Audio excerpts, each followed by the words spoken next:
What's going on, people? Welcome back to Premier League Unpacked. First of all, I just want to say I do apologise for the little overrun. As you can see, a Tottenham man is absolutely frightened to come and join the panel. You get me? But he will be entering soon. You get me? We got the City man up in the place with the sunglasses on, the hat on. You get me? Hanging his head in shame. What you telling me, Bish? You good, my bro? Listen, I didn't want to drop out today because I didn't want to be the only one to drop out, and now flipping I'm here and there's a United fan here, so not feeling too great, but yeah, I'm ready for it. And I've not got too many sour grapes. I'm ready to give credit where credit's due, so let's go for it. That's what we like to see. And we got a special guest in the place. We got James. You get me? He's got his own channel as well. It is in the description below, so make sure you go and follow that. Make sure you follow City's own Patrick Gunnerly, who unfortunately can't make it today as well, people. However, we had to bring in a United point of view, especially with what the stream is today, the aftermath. You get me? Both derbies now done and dusted. We can put your chest out like James is doing there. You get me? And we can have that conversation. What are you telling me, James? You good, my brother? I'm all good, mate. I'm on cloud nine, obviously. It's nice to see the Arsenal fan and the United fan smiling for a change, but it's going to change next Sunday, I think. Yeah, for you, definitely, bro. I'm telling you now. We'll see. It's going to be sad times. It's going to be sad. We'll see. But look, let's get into it straight away, yeah, because I think we do have to give Manchester United some credit. I have been giving United credit pretty much all season, apart from the first couple games or so. I think Ten Hag's come in, he's done a good job. But what did you make of that game first, James? I'm going to come to you because you're obviously the winner. You get me? The City man is going to have to wait now. You get me? Because this is what happens when you're second best. Let me put my glasses back on. I thought it was over. Let me put my glasses back on. Go on, James. Have your moment, man. Now, listen, man, like this season's a little bit different from a United point of view. This is the first derby I've gone into in a while where I was fully expecting to win. I got interviewed on the radio and they said, would you be happy with a draw? And I'd be like, no chance. I want to win. And that is completely different to how it's been before. Even when we beat City in the past in recent years, City have had the better of the play. They've had the better chances. They've been the better team and we've hit them on the break. And I don't think that was the case this time. I really think we controlled the game. Yes, they have more possession, but possession doesn't win you football matches. If you look at this season, we've played like the last 18 games, won 15, drawn 2, lost 1, along with Arsenal with a form team in England at the moment. And I was confident, and listen, it played out kind of how I expected it to. City had more of the ball. They've had 1 shot on target in 180 minutes. They've only scored 5 goals in 7 games away. So I thought that we'd be able to, keep it tight at the back. We scored. We got lucky, should we say? At the end of the day, like, was it offside? Well, no, it wasn't offside because the ref didn't give it. Should it have been offside? Yeah, obviously. But it wasn't offside. You can't have an offside goal because the ref didn't give it offside. We took advantage. City kind of fell apart. And they should have reacted better after that. They kind of had their heads stuck up their arse a bit, to be fair. And yeah, like United took advantage, Rashford scored, and bring it on. We are 1 point behind City, 9 behind Arsenal. Huge week for United now, huge. What's your take on the Rashford goal? Because we were just talking off air about the little offside decision. Should it have stood? Should it not have stood? Where do you stand on it? So you mean the first goal that Bruno scored, yeah? Yeah, but the Rashford offside situation. Yeah. So basically, like it's a tough one, isn't it? Because the rules basically are a bit up in the air at the moment. They basically say, "Are you interfering with play?" Now, I don't think he's interfering with any of the defenders. I don't buy into the hype that they would change their run if he wasn't there. None of them were getting close to the ball. The argument, I think, from City's point of view and why it probably should have been offside is because I think Ederson is hampered. I think he doesn't know who's going to shoot, and therefore I think he could potentially position himself a little bit better. But at the end of the day, City fans have got to learn, and their players have got to learn, number 1 rule in football, play to the whistle. The whistle doesn't go, and the ref makes the decision. You have to deal with it, mate. And you've got 90 minutes to win that football match. So don't come at me saying that's the reason you lost. The reason you lost is because in 90 minutes, you had 1 shot on target, which was a header from Jack Grealish, and you had a 30-yarder from Kyle Walker that went wide. You created nothing. You were limited by United, and United XG was higher, their actual goals was higher, and they played better football. So for me, yes, it should have been offside, but it doesn't make a difference for me.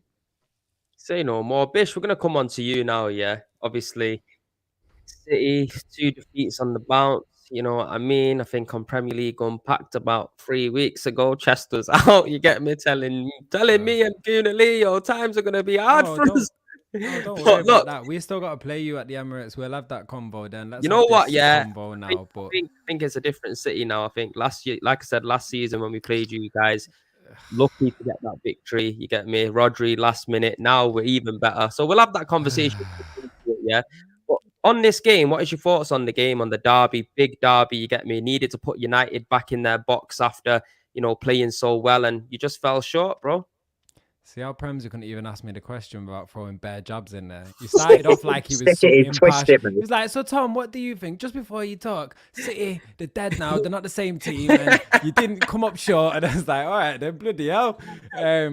And look now, Deep's in the chat getting onto me. Oh, it's a lot going on right now. I mean, first of all, I think I agree with a lot of what James said. To be fair, not all of it, but a lot of it. I think I was glad. I appreciated hearing him say that he thinks it was probably offside, the goal. At the time, my gut instinct was that it was offside, but then when the kind of, referee, kind of BT Sports kind of referee commentator guy came on and said it might be onside because the new rule is that if you're not preventing a player from getting there. But I think James makes a good point. One about kind of how it affected Ederson.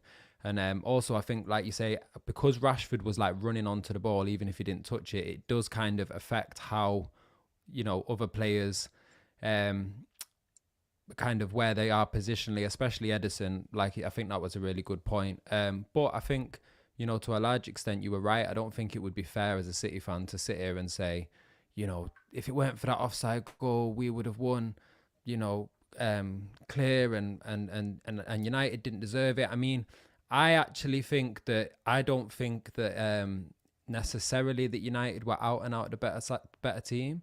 I think it was actually semi-balanced. I think maybe United just edged it in terms of the run of the game and who kind of dominated the game and stuff. But it's a funny one because I think if City, at 1-0, if that goal doesn't go in, kind of semi at that point in the game, a little bit against the run of play.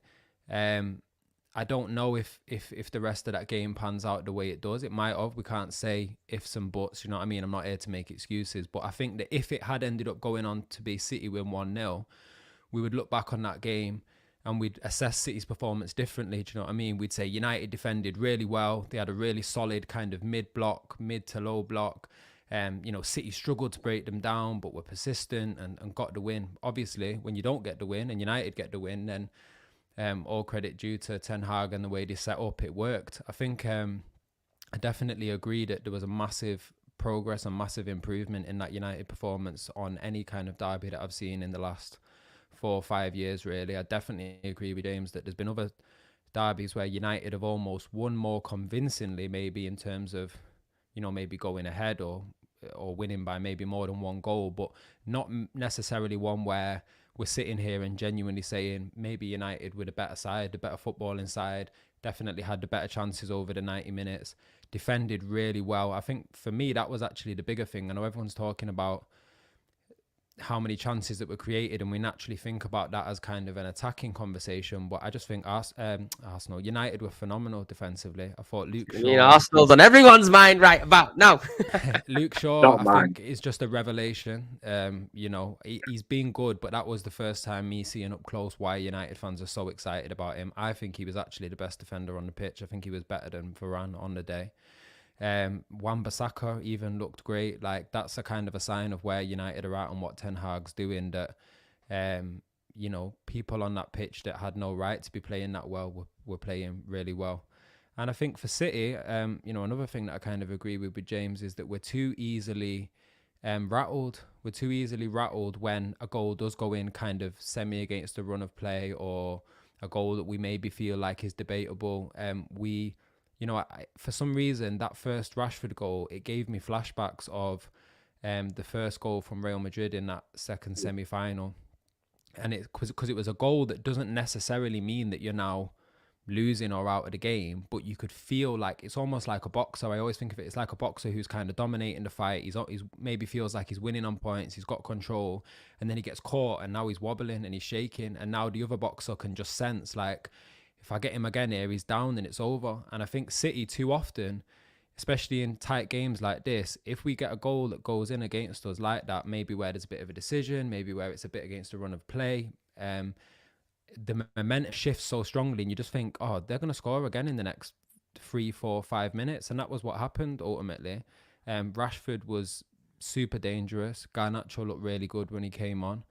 And yeah, you know, credit to United, because at the end of the day, as James said, they put themselves in a position and they played in a way where City were limited to that one goal. You know, the performance that we had at the Etihad earlier this year, it wouldn't have mattered how many offsides could have gone against us or how many rubs of the green could have gone against us. The class difference was enough that you were always going to win with a performance that was that much better than the opposition.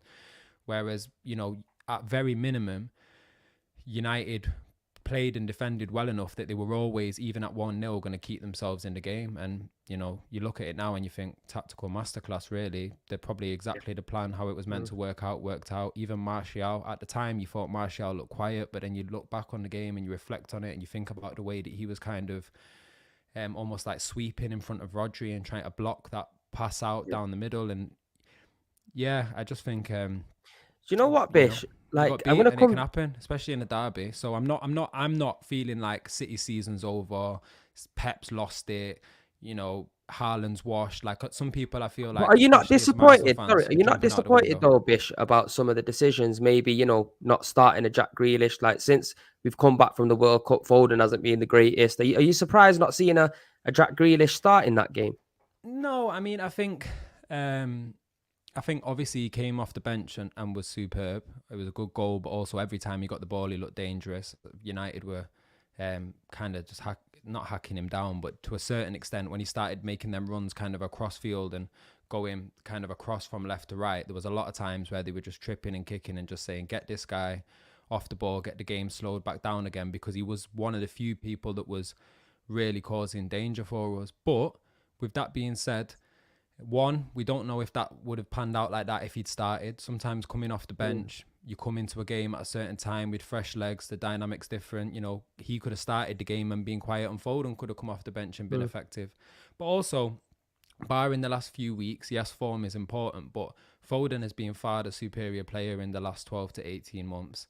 And in a big game like that, where you're relying on your best players, if you're picking your best players based on who is the better player, you pick Foden. But I hear you. I get your point. You know, if you were going to play on form alone, maybe Grealish should have deserved to be in there, and he defo put forward a good case to being in there against Tottenham on Thursday. But no, I didn't really see it as necessarily like a failing of Pep or a failing of City. I just thought, you know, United played really well. No, it wasn't the best performance by City. There's definitely going to be some takeaways, but I'm not feeling like City are crumbling or like Pep's lost it or like, you know, this was kind of, I think a lot of people felt like this was symptomatic of City not having what it takes to do anything this year. And I don't think we're out of it by any means. I just think... No, I hear that. I do hear that. I hear that. Before we go on to you, James, and speak about United, I just wanted to touch on the City situation, because for me, you know, I thought Pep might have not shown United that much respect, in the sense of, you know, if obviously I'm not a City fan, but from what I see from the outside is, I think Gundogan, he's been a very integral part to Man City's team over the years, and he's a fantastic player, especially in the middle of the park. And I was surprised to see Bernardo Silva actually start, even though Bernardo Silva's got a very good record against United over recent fixtures. I was surprised that a Grealish didn't start, a Gundogan didn't start in the middle, and Silva didn't come off the bench and stuff. Do you think that City kind of underestimated United this time out going to, you know, Old Trafford, or do you just think it's just straight down to the facts that United were the better team on the day? Go on, James. Yeah, I think it's majority down to the fact that United were just the better team. But I think a lot of people have been underestimating Man United. And I know you're not one of the Arsenal fans, Prems, that does. But I think there's a lot of Arsenal fans that are just expecting us to roll up on Sunday and you roll us over. And listen, Arsenal are playing fantastic football and Arsenal have got a very, very good team. But you've just heard a City fan there compliment how well United played and how well United are playing. So I think people need to reassess it a little bit and have a bit more respect. Last time you played us, you did play better than us, but we didn't have Casemiro for 80 minutes of that game. You didn't have Partey. We also didn't have Luke Shaw for that game, who is arguably our most consistent player alongside Casemiro. So that's our two most consistent players that we didn't have the first time we beat Arsenal. We had McTominay in the midfield and we had Malacia at the back. So I think we deserve a little bit more respect across the board. I think Guardiola picked what he considered was his best 11. And we can look at people like Foden and Mahrez, like not performing, but you have to give credit to Wan-Bissaka and Malacia. Malacia from minute one got stuck in on Mahrez, let him know he was there. He did it about 4 or 5 times in the first half, gave him a little nudge in the back. Cheap free kicks, never worth a yellow, but just like, listen, I'm here. And he gave him no change all day. Wan-Bissaka gave Foden nothing until he came off. And then unfortunately, Fred gave De Bruyne nothing. The only thing he gave him, he mistracked his run once, and that's when he put it on Grealish's head and Grealish scored. Apart from that, Fred was following him to the changing room, to the toilet, to the bank, to the ATM, everywhere, mate. Fred wasn't letting him go. And it was a masterclass by Erik Ten Hag, to be honest. I know people don't want to give United credit. They don't want to give Ten Hag credit in general. But United are a much better team than people are letting them on for. And yes, Arsenal are 9 points clear and City is still ahead of us. But you got to remember, our first 2 games of the season, we lost. We were terrible. Absolutely terrible. We didn't have Casemiro then. We didn't have Anthony. We didn't have a number of players. We'd only really signed Malacia. So you've got to look at it and think, we're a different team now. If you take those first 2 games out of it, we'd be ahead of City and 3 points behind Arsenal playing them next. So it's a very, very different scenario. I hear that. Shoulda, woulda, coulda and all that, but that's not the case. Listen, I'm not saying we deserve to be. I'm saying, I'm not saying we deserve to be 3 points behind Arsenal. We lost those football games. You won those football games. But I'm saying on form since then, since Erik Ten Hag has his team established, we are a very different proposition than we were against Brighton and Brentford.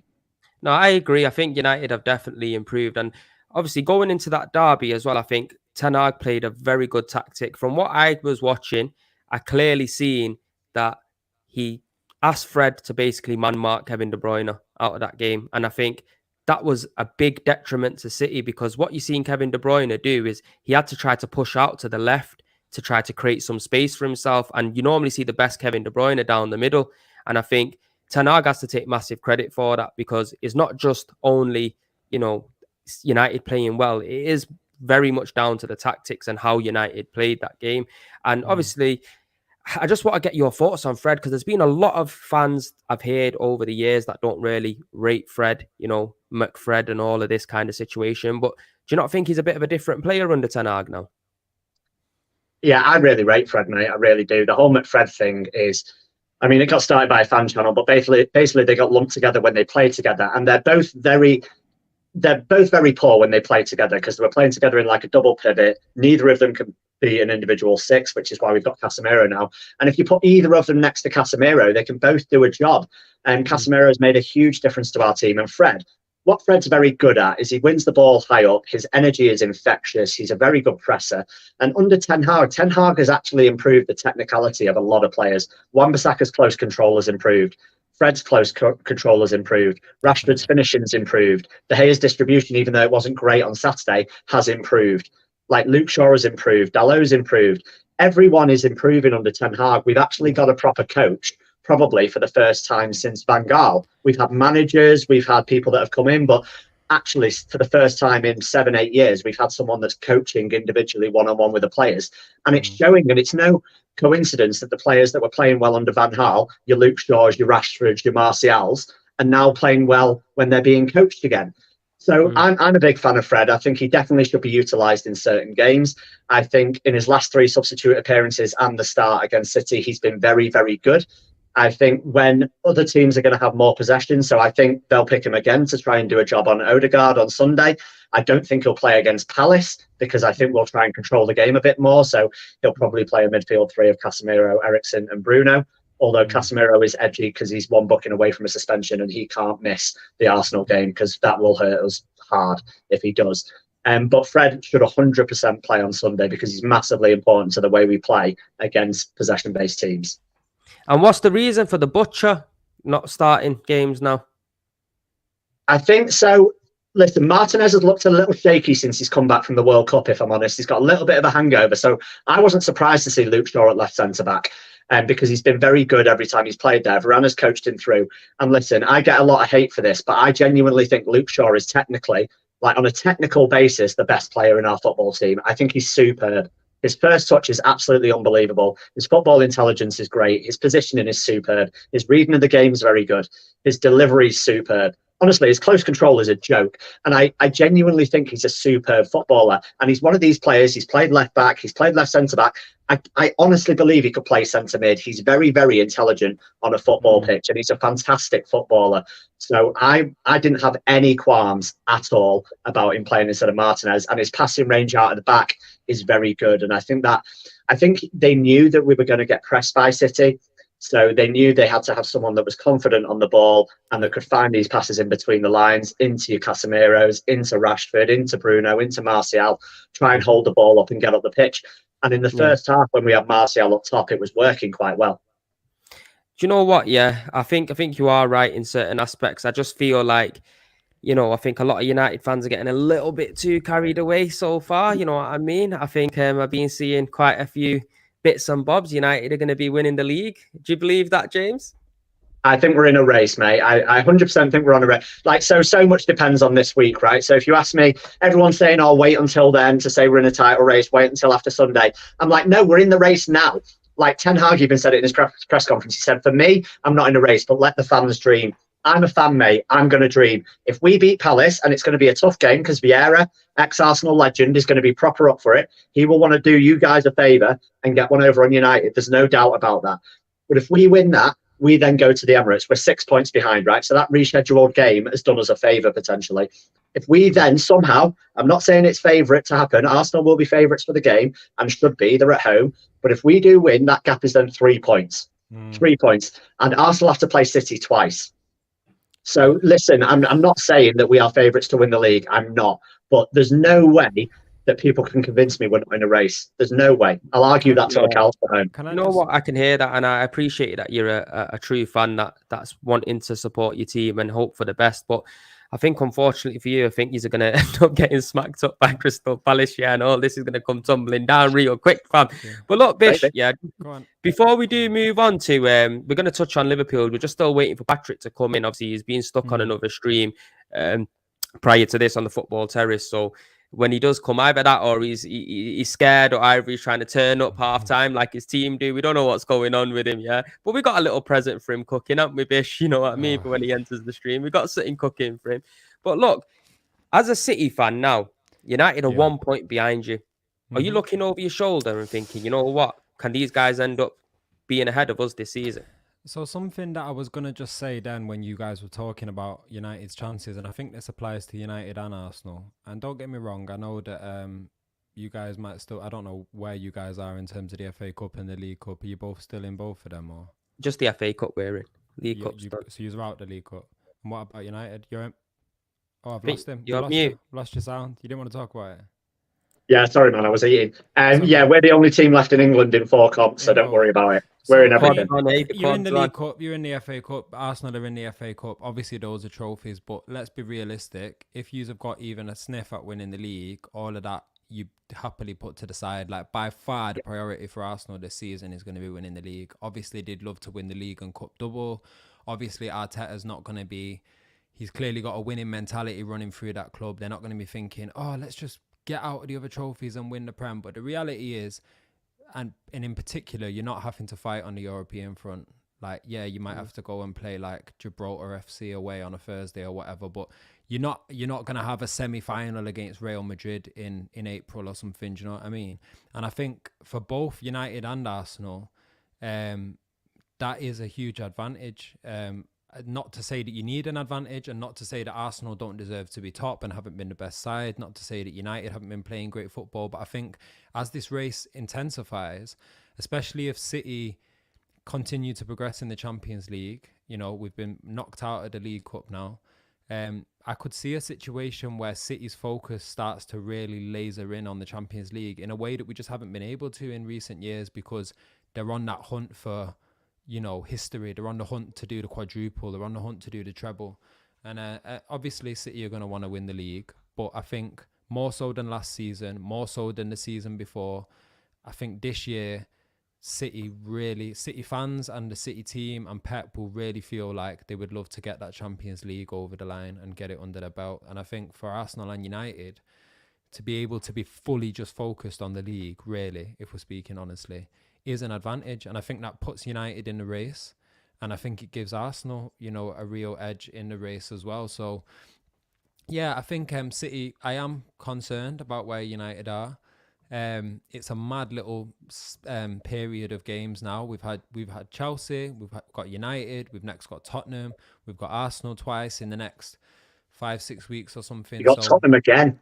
We've got Tottenham again, so a lot Are can City happen. fans not just using that as an lot can excuse, happen in though, that that these are period. focusing on the Champions League? Because over I'm the sorry, years, if that's what it sounded like I was saying, that wasn't what I wasn't trying to say that we are where we're at because we're focusing on the Champions League. I don't think that's what it is. What I'm saying is that if we continue to be playing second fiddle in the league, if we get to April, May, and we're, 7 points behind, 9 points behind, I could see a situation where their focus increasingly starts to shift towards the Champions League, where players are getting rested, maybe even in Premier League games, to make sure they're fit for the Champions League. Because at a certain point, if we're 9 points behind in the league, and we're still fighting on the Champions League front, then it would make sense to put all your eggs and all your energy into trying to win the Champions League. So I wasn't trying to say that we are where we are today because of focusing on the Champions League. I don't think that's true. That would be a cop-out. But I think where we are today means that we are increasingly thinking, let's just get this Champions League done this year. And if Arsenal win the Prem, good for them, kind of thing. Do you know what I mean? Right, I hear that, Bish. If you want to play that present now, because I think we got our final guest ready to join in, and we got something nice for him, just for when he joins the stream. You get me? And let me tell you, we got him there grinning up at the bottom, but he ain't going to be grinning up real anytime soon, anytime quick. I'll tell you that much for free. I turn that off, man. Listen, you turned up half time like your team, fam. That's what's happened. Half time. See, there you go. Just listen. Fade it out. We're gonna fade it out. We're not trying to do too much. But to be fair, copyright. That was for Guna, because we all know that this would have been a way harder stream if Guna was here. So we had to give Arsenal that little moment, little musical intro. But Patrick, my bro, let me just speak to Patrick first, man. We just need some solidarity, bro. What a terrible weekend of football. Yeah. First and foremost, I want to apologize for being late. It wasn't on me. I'm always on time, as you guys know. Apologies. I was on the football test. I couldn't get off the stream. It was so heated. Tottenham, Arsenal, and this and that. And now I'm here to obviously talk on this one. So yeah, man. So good, bro. Bish. You just missed the City. You just missed City United. And I'm so disappointed in you lot as well, man. Because if it wasn't like, these two holding hands now. Yeah, I'm just it's that time.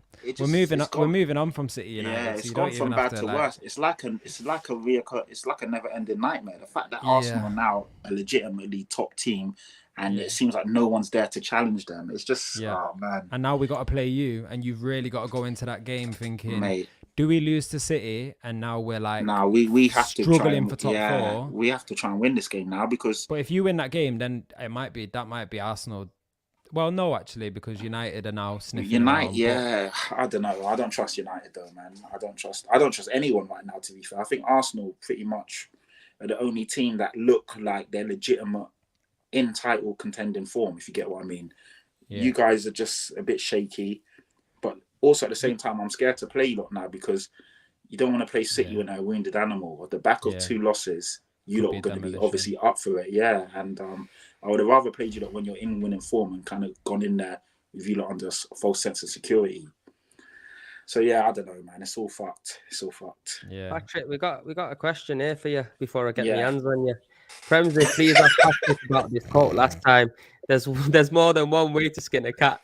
Did he ever meet that cat? Well, I thought he said, did he ever eat cat meat? Hey, but he's Tottenham. I'm surprised he's got his merch on, you get me? Especially after that chicken got strangled, you know what I mean? I don't know what's going on here, fam. You get me? Talk to me, fam. Talk to me. What's going on? Double overuse, man. You get me? What is that, 14 points? Soon it looks like you're going to be holding hands with Chelsea and Liverpool down there, fam. The whole Tottenham Arsenal thing's done now, isn't it? So, yeah, it's... Look, putting all messing around aside, Conte has to answer for something, because... Oh, wait. Are we going straight to Conte? Straight to Conte. The game didn't start with No. Reece. That's gonna get into it. But the reason why I'm starting with Conte, because I'm not hearing a lot of Spurs fans. I'm hearing excuses for this, that, and the other. I don't see that many man throwing Conte under the bus. It's Levy, it's Enoch, it's just listen, bro. You got beat. You just sit back and put your glasses back on as well, yeah. You sit. Now let him land. You sit back, yeah, and just chill out for 2 seconds, bro. Yeah, we know that you're hurt and we know you're upset. Get them glasses back on, fam. Yeah. Listen, yeah. I was at the AFTV watch along, yeah, and we did the starting lineup. And when that starting lineup came out, yeah, I seen 2 players in there, and I was thinking, this is going to be not that bad for us today. And that was Sessegnon in the lineup and Sarr in that lineup. Talk to me about Conte and his decisions on the lineup first, because we will get into the game, but it all starts with the lineup. Yeah, let's get. I think the Sarr one's probably a bit, I think you probably, after watching that game, you've seen how good Sarr is. Don't get me wrong. For me, Conte. Okay, let me take it back. So could that what? Chasing shadows? So I can answer this question properly. For me, the reason why fans aren't on Conte, and I literally just explained this on the Football Terrace pod, the reason why I can't be on Conte's neck right now, don't get me wrong, Conte needs to hold some corn or some steam for his tactics and how he's setting the team up. But the whole blame lies with Levy, because Levy is the same Levy, and regardless if it was Conte, Pochettino, Jose Mourinho, Nuno, if it was Bob down the road, if I was in charge, at the end of the day, Levy's not giving these guys the tools that they need to fully do their job, i.e. he's not backing the manager fully. That lies with Levy, that lies with Enoch. Conte has come out and said he needs this player and that player. Okay, the first thing we look at when we watch a Conte system, he needs quality wing backs. A lot of the play and attacking areas comes from the flanks. Who have we got on the flank on Sunday? Sessegnon on one side, fucking Matt Doherty on the other. 2 crap fullbacks, 2 crap wingers. So there you go. That answers one question. For me, the massive criminal mistake. You had Perisic on the bench there that you wanted to put inside this. You wanted to put inside this combined 11. I understand. Maybe he thought Perisic had played a lot of games, and the fixtures are congested. But basically, to counteract that argument, everyone else is playing the same amount of minutes. I don't really get it. But that's the only reason why I thought he may have rested Perisic. But it didn't make sense. Yeah, it didn't make sense to me, to be honest. I mean, when you look at Arsenal's team, they've got probably the best performing midfield in the league right now. Odegaard, Partey and Xhaka. You can't go into that game playing 2 in midfield. It's fucking suicide. And literally you had 2 midfielders chasing shadows. So, you joked about Sarr not getting near the ball. That wasn't Sarr's fault. For me, Sarr was immense on the ball. Sarr looked good under pressure. He was breaking up play. He was calling for the ball. You could see, even though he's only 20 years, he looked like a player. He looks good. But the point is, 2 against 3 and against a quality 3, you're going to come unstuck. You might get away with it against a Crystal Palace or Everton because their players are not as good. But when you play a quality opposition, if he does a game against Man City on fucking Thursday, we are going to get toasted. You can't do that. If I can see that, sitting where I am, I'm no professional coach. I don't have any badges. I think I know football at a decent level. But fuck me, I'm not being paid 15 fucking million a year. If I can see that, how can you not see that? If after the first 10 minutes you're getting overran, and they're stroking the ball around effortlessly, and we can't get near them, how can you not make a change? I can't stop smiling. I do apologize. I just can't stop smiling. All I know is get the fucking violins out, mate. I'm telling you. We made it all now. We made it all. Demonetize this video. Can I just go on this? Let's just move saying you're on. trying to demonetize this video. That's Patrick's comeback. He's just said, I'm going to swear enough that Patrick don't get paid for this one. I'm just heated. Minor, bro. Let it out, fam. Let it out. You get me? It is what it is, yeah. And all I'm saying, yeah, is, you know what? A lot of Tottenham fans were confident. They were confident in this going into this game as well. I was as well. I can't lie. They were confident. But what you need to realize is the boys are back in town, bro. The boys are back in town, top of the tree business. You get me, bro? Look, you've got James sitting there, which we're going to bring back in a second, yeah? Jake. By the way, what's up, James? He was hoping and praying that you won this game.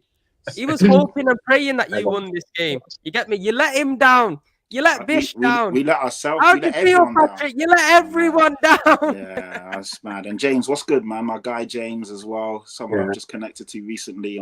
Funny guy, man. I seen him on a Saeed show. Started messaging each other. Good guy. So yeah, didn't even get to say hello to him because I was just so fucking heated and angry. So You Yeah, get me? Pleasure, man. Yeah, and listen, I'm all good. I just wanted to pick up on two things that Patrick said on the whole Levy thing, right? Like, as someone that's going through trouble with their ownership and their chairman and stuff like that, like we can probably share stories on that. But there was a protest on Saturday before the City game. There was a two-start protest to get the Glazers out from two different pubs, and all United fans came together and marched and protested.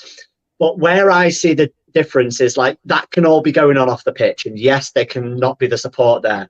But then Ten Hag still provided a masterclass to turn over City. So Conte has to shoulder some blame because at the end of the day, no matter what's going on ahead of him or above him, he's still got a job to do. And where I see that most evident is the fact you said you can't play a 2 against a 3 in midfield when the 3 are better quality. If you look at what Ten Hag did against City, he played a midfield 3 and he shoved Bruno out on the right. So he played with 4 midfielders so he could actually swamp the middle. He got Bruno to drop back into the middle. He played Casemiro, Eriksen and Fred. So we had 4 people in that midfield. He got Martial to drop back as well. So we essentially had 5 people blocking the middle of the pitch.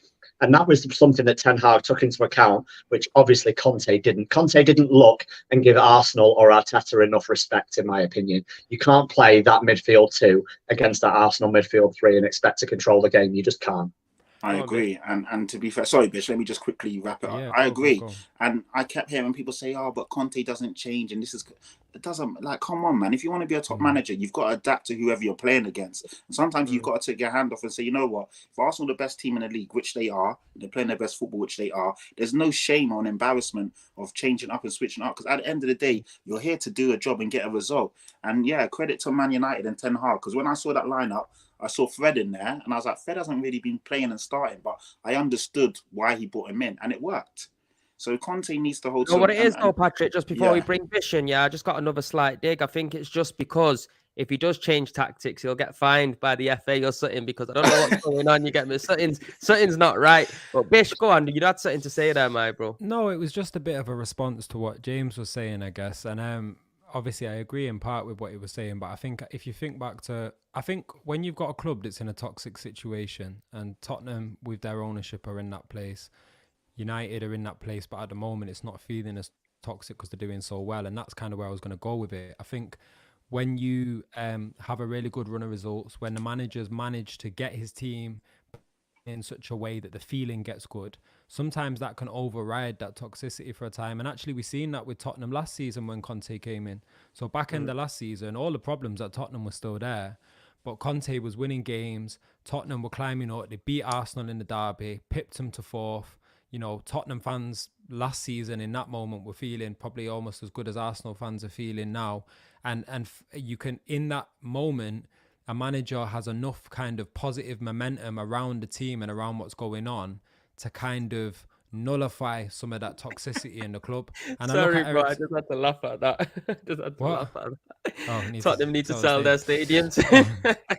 And I look at United and Ten Hag, and I know obviously he's had more of a season and more time to work with these players, but you look at him at the start of the year, Ten Hag tactically hasn't come on leaps and bounds this year. He was still probably the tactical genius that he is now at the start of the year, and yet they were getting pummeled left, right and centre, getting slapped up by Brentford and City and all sorts. And partly I think that was that he needed more time to work with these players and develop them, and some of the stuff James has been saying about the kind of man management and bringing these players up to a level. But part of that is because at that moment in time, the tide of negativity, the kind of the momentum of the toxicity in the club was too strong for you to just be able to overturn overnight, or necessarily to be able to just overturn tactically on the pitch. Like sometimes the feeling is so bad, the players' heads are so gone. And I look at Lloris yesterday, and that first goal, and that to me is just symptomatic of a player, but also a team and a club where the energy's off. Do you know what I mean? Where the vibe's not right, where players' confidences are at an all-time low. And yes, managers have to take some responsibility for that, but sometimes the feeling just gets bad around a club and it seeps onto the pitch. And what you do tactically sometimes is having to try and work in and amongst that. That don't mean that Conte don't have nothing to answer for in that game. I agree with you guys. I think he should have set up differently. I think the Sessegnon thing, he was probably maybe as well thinking about trying to go semi-like for like with Saka. He might have thought Saka was just going to rinse Perisic for speed all day, and he tried to put someone in there that he thought had more legs. But I do think there is a bit of what Patrick's saying in there, and sometimes when the feeling gets really bad, it almost doesn't matter what you do on the pitch because players start making mistakes. The crowd start kind of getting kind of the opposite of getting behind the team, you know, falling Trying behind to the kick team. man and all of that. Yeah, all of that stuff at the end of the game, like all of that to me. To be was fair, just I love to see symptomatic that. of He showed Tottenham more morale. fight than all of Well, the wait till I players. see him at the Emirates, bro. He's gonna get bonked Listen, up. Don't you worry about that. You get me? He's even rocking the same haircut as Antonio Conte. You're not seeing it. Yo, he's a joke thing, fam. And so, sorry to cut you up, Bish, but just going off that, to be fair, like, because obviously that happened in the South Stand. I saw it all unfold. So to be fair to Ramsdale, and you got to give him credit for it, Ramsdale is a lad, and the fans were getting onto him. He was getting back. We were actually having some good back and forth banter with him. So he was like kissing the badge, and we were booing him. He was waving it. It was actually quite fun to like. Ramsdale's a personality, and he's up for all of that, and it was cool. But that fan took it too far and obviously booted him. And the thing is, it was such a pussy move. If you're going to boot him. Like, he literally ran up to him and tickled him. It was so dumb. Yeah. So he's going to get banned for life. You know, man wanted man to get injuries out here. Is that what he's going to do? That's the good one. 2-footed challenge through the knee. Yeah, but look, let's actually look into the game now, because the way I saw the game play out, I think the way Arsenal started, and I've mentioned it on podcasts with you guys before, you know, we do start games fast, and that's something that we're going to have to do against Tottenham, and also managing the game well, which is something that we've done. I think that first half was unbelievable performance from Arsenal. I don't think it's down to Tottenham being poor in that. I just think that was just down to how good Arsenal were. If you've seen from the first minute, Tottenham tried to be on the press. Arsenal were just passing the ball around him nicely. You get me? Creating chances. Thomas Partey hitting the bar with a fantastic volley. You know what I mean? Tottenham couldn't get anywhere near us in that first half at all. I expected them to come out in the second half and try to make something happen, because you can't be 2-0 down in the North London derby and just sit back and try to hit us on the counter. I expected Tottenham to come on. What impressed me the most about Arsenal is the way we've managed the game. We defended stoutly, and we just didn't let Tottenham get back into it. Ramsdale had a good game. You get me? I think giving Ramsdale man of the match, even though personally I thought it was Odegaard, it gives a little bit of a different kind of tale to people that haven't watched the game and think, did Ramsdale get man of the match? Yeah, but obviously that's coming from Gary Neville, innit? You got to understand. He's a bit of a wallad. I mean, sorry, obviously I've not watched the game and the highlights or anything, but I thought Odegaard was clearly man of the match. Clear, that's mad. But that's like I said, that's Gary Neville just giving that to Ramsdale, so then it looks like Tottenham are all over us. No, I don't think so. But to be fair, Ramsdale was amazing. Like, and I said it on the Football Terrace. Ramsdale looked like a world-class goalkeeper. Like, you couldn't, no matter how many shots we were taking, he just looked like he was in that moment where you couldn't beat him. And then, like, Harry Kane, amazing shot, saved it with ease. Sessegnon, not the greatest of finishers, but through on goal, should have scored. Sonny, through on goal, should have scored. Ramsdale was just up to the task, and that's the difference. And Bish mentioned it. Son, that guy, bro. I don't know what's going on with him. Yeah, he needs to change the water he's drinking, bro. He needs to be Son that we've seen over the years. He needs to be benched. He needs to be out of the limelight for a bit, just to relax. But obviously now Richarlison's back. Hopefully he gets dropped, because he's got no confidence, and he's just struggling, and he's just like, you can see him drowning on the pitch. He doesn't look himself. But because we've not had any players to rotate him with, he's just had to like literally just try and play himself out of form or into form, whatever you want to call it, and it's not working. But no, going back to Ramsdale, I saw the quality yesterday. I was actually really impressed, like watching it in the flesh and just seeing he looked like a man mountain, and everything he was doing was right. He was coming for the ball. He was commanding his box. The distribution is definitely there. He was a loud presence. I could hear him from where I was, shouting at players to get in position. He was good. And even like he's gone back and forth with the crowd, but he's still switched on. Like, yeah, man, he's a good keeper. I have to give it to him. I appreciate the praise, bro. I'm telling you, I appreciate it, because he's a young keeper, man. He's a young keeper as well, and he's got a lot to develop. But look, James, we're going to come back to you, because for me, I thought that was a very professional performance from Arsenal. You get me? You know, there was a little bit of pressure that got lifted with obviously you guys beating Man City, because even if we lost that game, we would have still been 5 points ahead. But at the same time, it's a North London derby. This game is something that we never take lightly. As you can see, the passion, the scraps kicking off towards the end, everything's going off. You know what I mean? So, how did you see the game play out? It was an interesting one, to be honest, because I think if you look at the record, someone mentioned that it's been like 17 or 18 games since there's been an away win in the North London derby. So I thought that played into it, right? So the one thing that you don't want to do from Spurs' point of view is you don't want to go behind early, because that place is toxic and the crowd could get pretty negative pretty quick. So yes, Arsenal were superb. They're a very different mentality, like based team than they have been in the past. They managed to go away from home, control games. They look very solid. And I know you said that the result was down to how brilliant Arsenal played, and in large it is, but you can't underestimate how important that Lloris moment is. You really can't, because yes, Arsenal were on top, 100% they were on top, but the fact that you go 1-0 down in that stadium, which is a toxic atmosphere, and it was a goal that didn't need to be conceded at all. And we saw on the other end with Harry Kane, they've always got a threat the other end. Anything. Remember, it was 2-0. Yeah, we scored a few moments later, and they didn't score a goal. No. I hear what you're saying. I just don't want to hear none of that, James. Yeah, give us our praise, fam. You can have your praise, man. I've already said that Arsenal are good. I have already said that. If you choose not to hear it, that's fine. That's as much praise as you're getting from me. All I know, right? My favourite chant. We've all heard it before, but my favourite chant in the whole of football is, whoop, whoop. It's a howler from Lloris. Whoop, whoop. It's a howler from Lloris. He does it over and over again.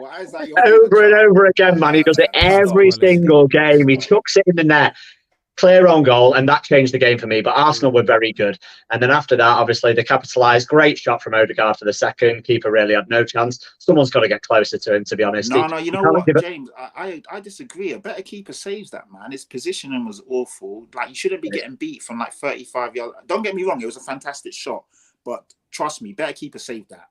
But shouldn't the DM be on him? Why is he getting that much space on the edge of the area? Sarr should have closed him down. And for all my praise of Sarr and how good he was, he showed his immaturity in that level, because regardless, when a quality player is taking a shot, you close them down. It puts them off.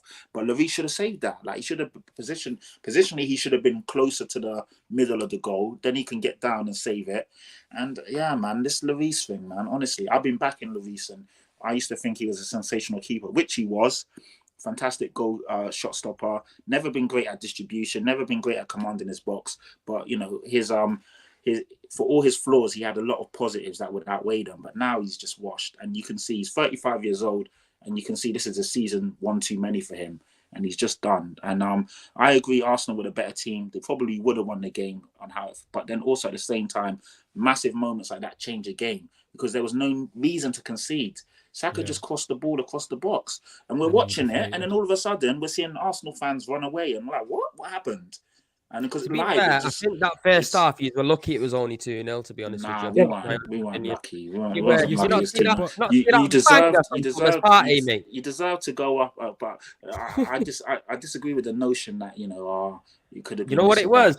You were sitting too high up in the stands. Next time you do lock your eyes out, mate. My seat is good. I can see it. Trust me. Ramsey just don't want anything spoiling his moment. I did want to ask you, Ramsey. It's his moment. I did want to ask you a question.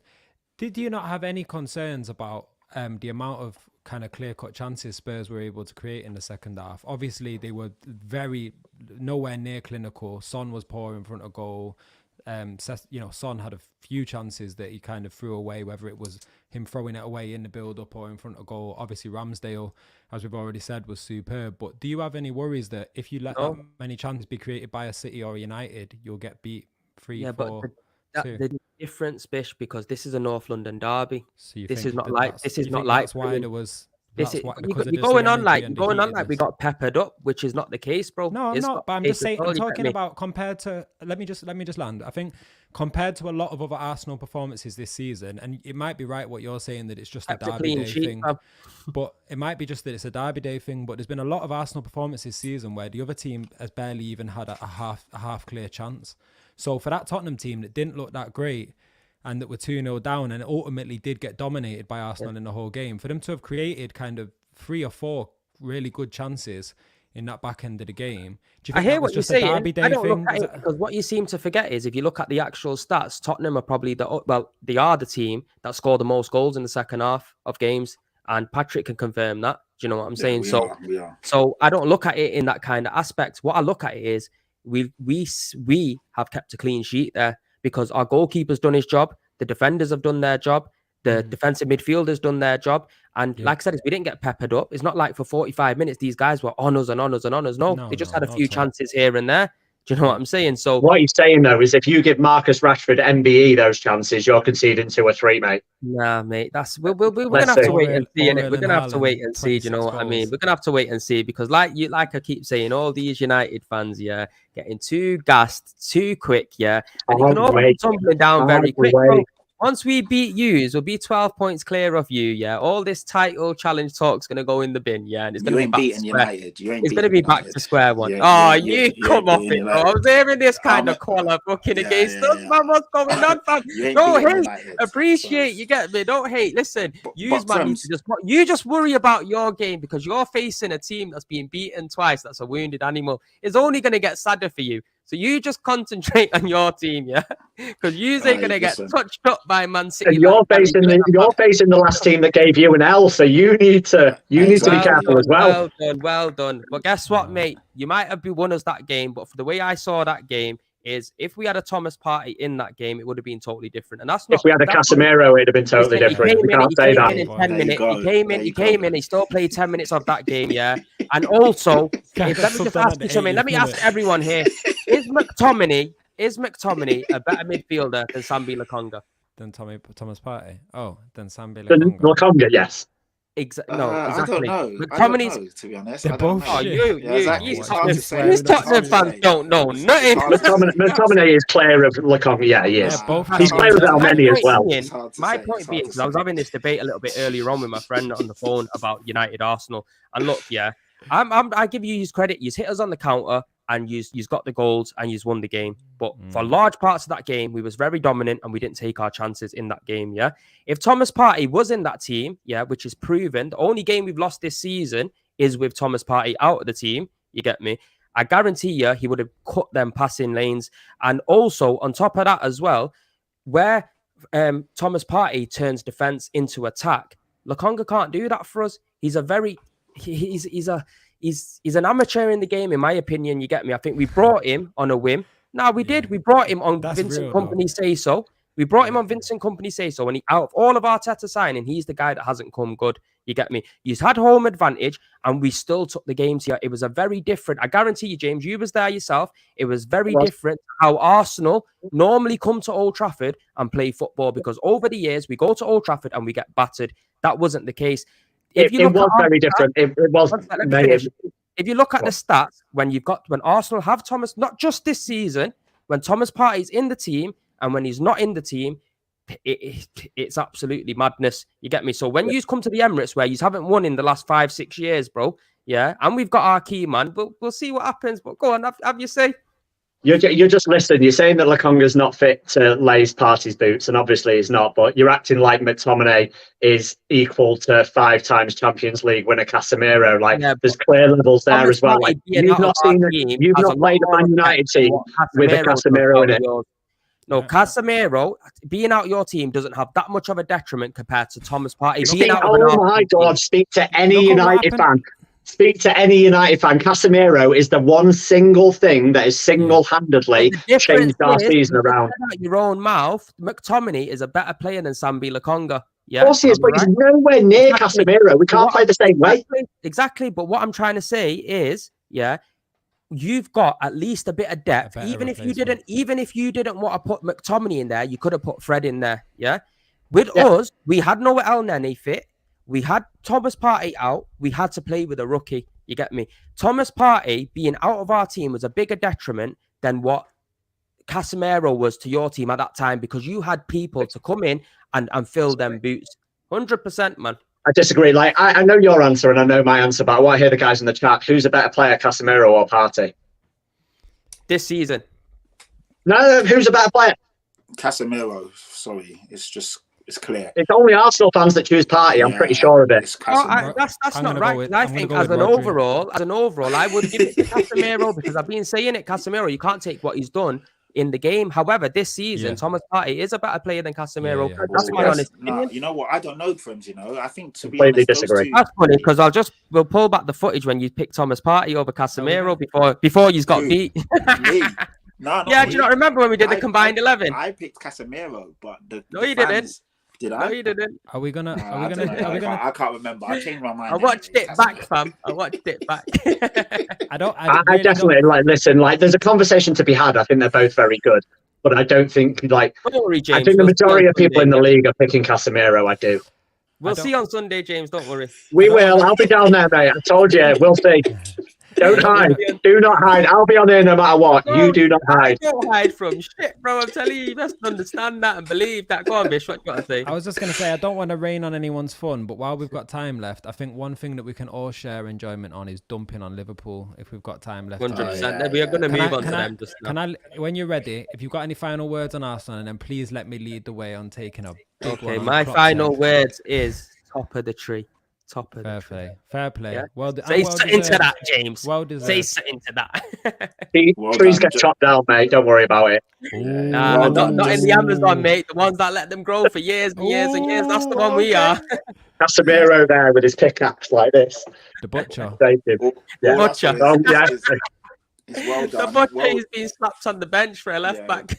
Go on, well Bish. done, well deserved. Just go and win the league now. I don't want to hear no talk about depth. I don't want to hear no talk about missed out. Listen, don't you transfer try to play targets. games I with don't us, want- bro. Yeah, don't you try I to don't play want to hear games no with us. talk about winning Don't. your Why next does team, everyone hate inexperience. that? Just Let me go ask and win the everyone league. something. Let me Go ask and win the everyone league. something. Yeah. Why is everyone begrudging us being happy being top of the table, bro? Nah, Because man. Like we haven't done nothing for 18 years in this Arsenal league. fans are doing a lot. Why? you lot Why ain't not been- be happy? You ain't been Not- doing a You lot. should be Not happy. you, Arsenal but fans Arsenal should be fans, happy. Arsenal Bro. fans are assholes. That's why Yeah, we don't yeah, like yeah. you. You're just Bro, I was- wind-ups. You're annoying. Yeah. You know, you're just like, yeah. it's- I was happy so- for you, bro. I was saying to you the whole first half of the season. Patrick, get the I was salt saying out. I was saying the whole first half of the season that if we don't win it, I want Arsenal to win it. And then we started doing a podcast with Guna Lee, and I started to hate Arsenal. Oh, man, I wanted you to he's get unbearable, relegated. man. He's honestly. I Oh, like him, man. but he's unbearable as a Yeah, fan. exactly. Jeez. He's my Yeah. arch nemesis. You know what, though? honestly. I do agree in certain aspects, but the And we good love thing you, is Guna. I do Wish you could be podcasts, here, so bro. everything's documented. I've Yeah, always said from day one, yeah, unless we do something in the January market, I won't say problem. we're going to win the league because Yeah. we have to see the squad true. depth. Even when we go and play Man United on the weekend, you're going to look at their bench and look at our bench. There's hardly anyone we can bring on to affect the game, which is fact. So I said this, right, and I got shot down for it. But basically, everyone uses squad depth as the reason that United aren't in a title race, right? They say our squad depth is awful.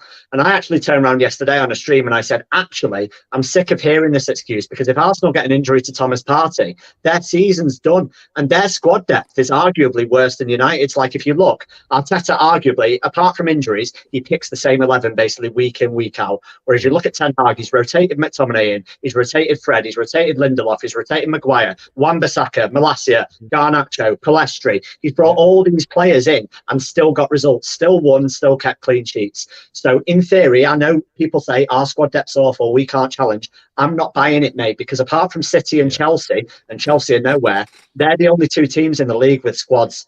The rest of us are garbage. Our first 11's good, and the rest of them's not that good. So we're in the same boat as Arsenal. The reason that Arsenal are majorly favourites for the league is because they're 9 points ahead. You've got a lot better depth than us. Because look, for example, you just brought that Waghurst in, or whatever his name is, yeah. You've got him. You've got Martial. He's going to bang on Sunday. Listen, my man was with with Malacia, Burnley and didn't score. Burnley. So we'll see what happens. Wan-Bissaka. Short to Becker, stab straight in. That's what I'm trying to say, James. You have got much better squad have got depth than us, depth. though. Because look, Yeah. for example, you've got a kid in Garnacho who's playing out of his skin at the moment. Yeah. You've got McTominay and Fred. Fred, like you said earlier on, is a total different player under Ten Hag. Yeah. And we've already discussed that McTominay's better than Sambi Lokonga. Yeah. You've got two centre backs in Lindelof and Maguire that are proven Premier League players there. Yeah. That's a lot more. If we want to bring somebody on, for to affect our game, the only person that we can bring on is an injury-prone player that's going to end up getting injured probably next week in Smith Rowe. Yeah, Fabio Vieira. Preaching to the choir, mate. I agree, but you have got apparently Jesus is in the gym and Smith Rowe's coming back. Squad depth and your squad depth in the same kind of category because you have got a lot more squad depth than us, bro. 100. But look, let's move on from this now. Yeah, let's all shit on Liverpool because no one's speaking about these guys enough. Yeah, and these guys are in the mud. Bish, I'm gonna give it to you first, yeah, because I know you want to say your 50 pence on him, bro. Give it him. Let me go. I was so ready to do I've still not done the first video on the City's own channel this week, and I thought after the derby, rather than talking anything about the derby, I was going to do a video called "Why Klopp's Full of Shh." but I couldn't bear to look at a camera and talk about football, so I didn't. But I'm just sick. I'm sick and tired of this nonsense deflecting rhetoric that Klopp's been trying to plant seeds of for the last 6, 12, 18 months. It's this thing he keeps coming back to when one of the reporters asks him about if they're going to spend, and he does this weird kind of like, basically insinuates that they haven't got no money and can't compete with the top teams in this league, but then gets really angry and aggressive in a way where he shuts down the question so that the interviewer then can't press them and say, hey, wait a second, you've spent 200 million on 2 players in the last 2 windows, and both of them was a striker and a winger, both of whom weren't really the players or the positions that you needed. In fact, Man City, who we all assume that you're taking shots at on the sly, but Arsenal can go into that same conversation as well. For the amount that you spent on Nunes alone, went out and got the likes of Haaland, Zinchenko, Jesus, like Akanji, like the players that we've been going out and buying, Arsenal have been going out and buying and spending money. We've been buying 5, 6 like real influential players in the squad. They've been spending big money in each window for the last 4 or 5 windows. Diaz, big money. Nunes, big money. Gakpo, big money. I'm just tired of it because for me, not only is it disrespectful and does it diminish the achievements of a Pep Guardiola, of an Arteta, of a Ten Hag, you know, it's unsportsmanly like in that regard, because he always does it almost as if to like throw shade and to kind of try and diminish the achievements of those managers. But also it's disrespectful to the teams and the managers in this league that are genuinely working without any money, like a Brighton who had their manager and all the staff and half the players taken by Chelsea and have still had to turn up week in, week out and be winning games and competing.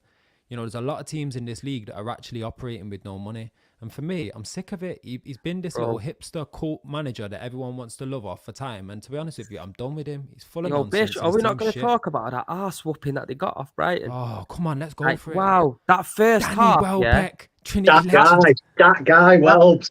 That first half, legend. that could have been 7-0. I'm not exaggerating. Yep. These men were getting ripped a new one, an absolute new one. No Vaseline.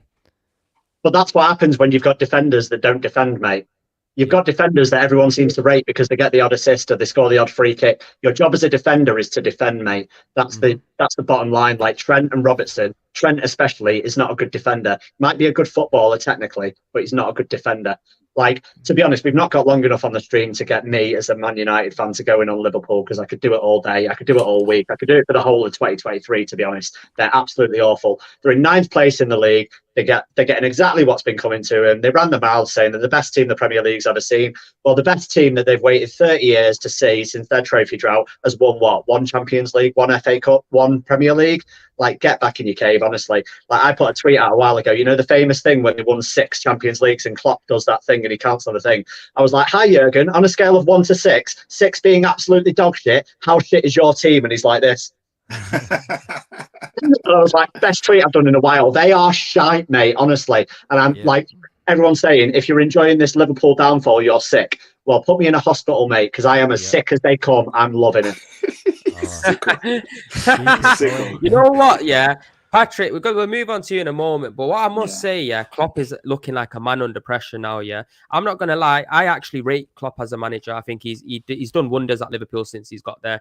I think their biggest problem is over the last, say, 3-4 years, they haven't really recruited hard enough in the middle of the pitch, and that is down to Klopp. That's down to the board and that as well. But that's come to ultimate detriment of the team. You get me? Now, can you see Liverpool having a push on for even trying to get into the European places this year? Never mind top 4. Because they're looking so open. They're like an open book, man. They're like a prostitute with their legs open, man. It's a mad thing. As it stands, no. I mean, they're just getting, like you said, they got outplayed by Brighton. I don't know. For me, I'm not going to lie. I think Klopp's time is done now. Like, as good as he's been, as sensational as he's been for Liverpool, I just think 7 years at a club is a long time in today's era. And it just feels like the players are switched off. He's ran them into the ground, you know, like. And I asked the question, and I asked it to you lot. When you see 3, 4, 5, 6, 7 players out of form all at the same time, it's not players being out of form. It's the fact that the tactics and the setup isn't working. Salah doesn't look like himself. Trent hasn't been himself for a long time. Andy Robertson was called the best left back in the world. What's happened to him? Alisson Becker isn't the same keeper anymore. And you can go through the whole team and no one's performing. Fabinho's fell off a cliff. Thiago can't move. How can it all be these players are out of form? It's just not working. They've been manning to the ground. Klopp can't adapt to the system to suit who his personnel and who he's playing. He's brought in Harvey Elliott and he's brought in Carvalho, and they just don't seem to work. Oxlade-Chamberlain, another one that we really doesn't make sense. And I just look at the team and it doesn't make any sense. It's lopsided. Diaz come in. Did that really make sense? Did they really need him? They only bought him to spite us because we were going through him.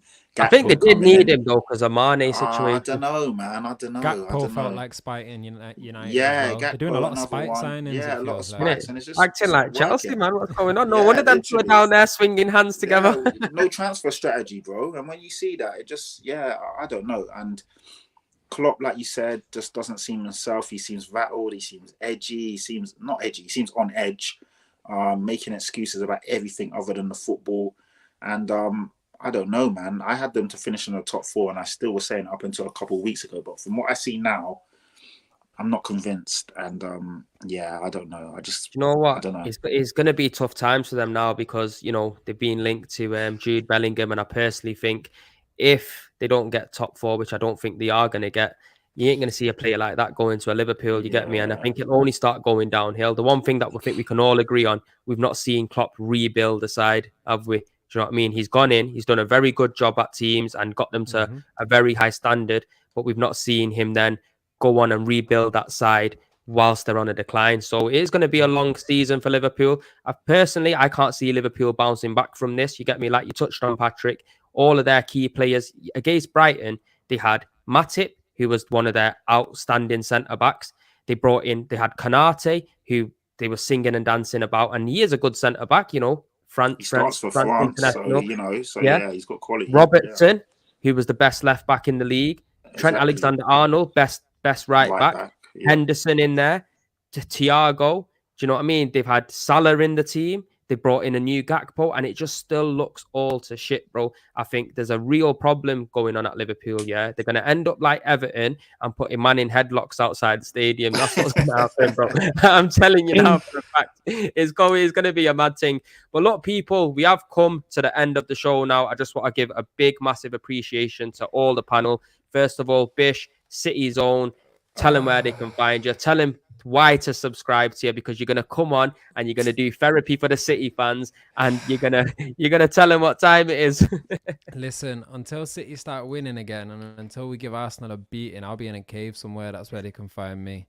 But you can find me on the City Zone. Who knows? It's going to look bad, innit, if I only start making videos when we start winning again. Then I'll really look like a crap fan. But no, I really enjoyed it today. And I appreciated having James on here because it was good to go back and forth with a United fan who was enjoying their victory, but was still able to talk football in a kind of a sensible way. So I actually feel less bad about the game now somehow, which I was not expecting. So big up everyone in the comments. Big up all the man them on the stream. And yeah, man, see me soon. Somewhere. That's why we love James, to be honest with you. That's why any opportunity I can have to bring him on. Obviously, we know he's a busy man. He lives in the gym. He takes his pillow there and sleeps there and all of that. It's a mad thing, you get me? But look, yeah, obviously, you're a great opinion for Manchester United, you get me? You put your thoughts across brilliant. Tell people where they can find you. Yeah, man, cheers for having me on. Appreciate it, you three legends. I'm James Dixon PT on Instagram, James Dixon _PT on Twitter, YouTube channel Football and Fitness United. Come follow, free fitness advice, United chat, football chat, all that good stuff. And yeah, like I'm positive. I'm like as positive as they come from a United point of view. Maybe a bit optimistic, maybe a bit naive, but you know what? I love my club, so I'm going to carry on doing it. That's what we like to see. Patrick, late comer, just like your team. What you telling me? Tell them where they can find you. Locked in. Instagram and Twitter at Patrick Tyrant. Yeah, man, just follow me on there. You'll see what I'm up to on loads of different streams. Yeah, that's it. James, it's been a pleasure. Obviously, we've been chatting as well. So when I came in, I was happy to see him here, even though obviously I wish it was on better terms for me. But it was great to see him and like listening to, because I've only seen wild clips of James. I've not seen the full, quality conversations. I've just seen it. Yeah, we're winning the league. We're doing this. We're doing that. So now being on here. Nah, James is a proper guy, man. Yeah. No, the first time I met him. Ask him where I met him first. In the gym. So I used to run a supplement cafe in a gym in Manchester, right? And this guy walks up to me and he's like, just like, oh, we were chatting, and then he gets his phone out and he talks about like content and stuff and football content. And then he's like, I have TV. And then I was like, oh yeah, I worked with Flex at the time. I was on United View, right?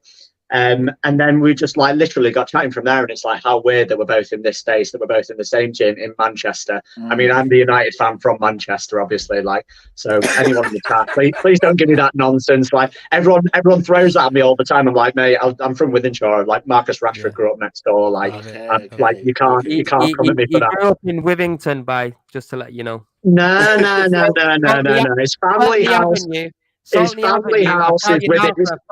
Because we moved from our side to Withington, and he's actually a cousin. He's a cousin of one of my friends. And if you see, I know that his family house, his mum's house, his family house is in Wythenshawe in Newhall Green. But I do know that they moved there years ago, innit? They moved there only. He grew up in Withington. Speaking mumbo jumbo to me. You don't know your own boys. You get me? Definitely. You'll know him come Sunday when he scores 10 in 10. Don't worry about it. You know what? Yeah, come on, Marcus. Rashford, he's turned it up and he's done actually big things. And you know what? You got to give him massive praise for what he does for all the people in need as well in Manchester. Obviously, I'm in the thick of it. I see people like kids going to school and that getting United bags of goodies and walking down the road. So he's a hero man around here, isn't he? He's an absolute hero. People love him. And he's made up for a lot of what United as a club haven't done in the community for the last 10 we've got to be honest, growing up in South Manny, it was always City in the community that was doing stuff, and Rashford's really stepped up on that front, and the Glazers could learn something from him. That should be the club doing that. It shouldn't just be on Rashford. But yeah, big up to Rashford. Even as a Blue, praise to him every time. Don't worry, James, as well. Yeah, what will happen is after we win the league, we'll just sign him off. We won't sign that contract and that. And you've already seen him at the Arsenal. You've already seen him at the Arsenal. Give it a rest, lad. If you're in Manchester this week, we're meeting up because I'm sick of this, man. You are too gassed. You in headlock, mate, and you better not call the 5-0 like in 18 years. You are gassed. You know what I mean? But people. That's the end of the show. Peace and love. Thank you again for everyone. Make sure you go in the description and subscribe. All you got to do is go into the description, click on the channel names and hit that subscribe. You get me? It's free of charge. Don't hate, appreciate, support the man. Then we all want to grow together. And there's no other way we can do it without your support, people. So peace and love. And we'll see you next week, my people.